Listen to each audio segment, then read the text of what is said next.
আজকে আমরা বাবাজি সম্বন্ধে অনেকটা জানি।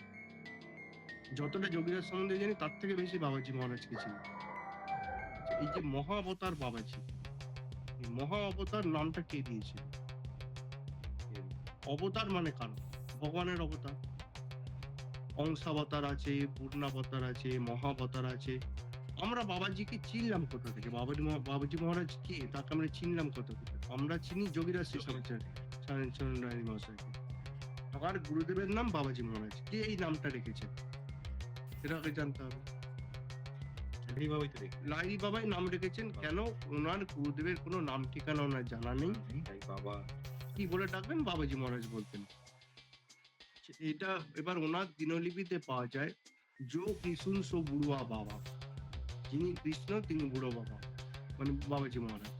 তাহলে কোনো সময় সেখানে বুড়ো বাবা বলছেন, যো কৃষ্ণ মানে যিনি কৃষ্ণ তিনি বাবাজি মহারাজ।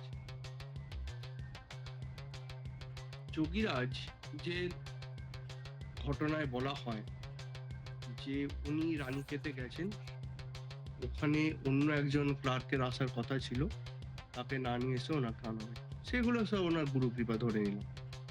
তো ওই সূত্রে বলি, ওনার কে যখন উনি গেলেন, ওনাকে বললেন যে তুমি পূর্বজন্মে এখানে সাধনা করতে, পূর্বজন্মে সাধনা করার পরে তোমার দেহান্ত হয়ে যাওয়ার পর তোমার পুনরায় জন্ম হয়েছে, তুমি আবার আমি তোমায় দীক্ষা দিলাম, এই জিনিস আমি তোমার আসন কমণ্ডলু সমস্ত এতদিন ধরে বহন করে রাখছি।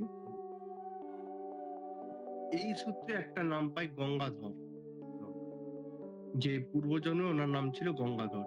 এই কথাটা কোথায় বলা আছে? যোগীরাজ কোথায় বলেছিলেন? যোগীরাজ কর্তৃক কিন্তু কোনোদিন কোথাও বলা হয়নি। যোগীরাজ বা যোগীরাজের পরম্পরা, বংশ পরম্পরা কারো কথা থেকে শুনিনি। তো এটা পরবর্তীকালে অন্য কোনো লেখকের আবিষ্কৃত এবং সেটাকেই কিন্তু মান্যতা প্রাপ্ত হচ্ছে বর্তমানে।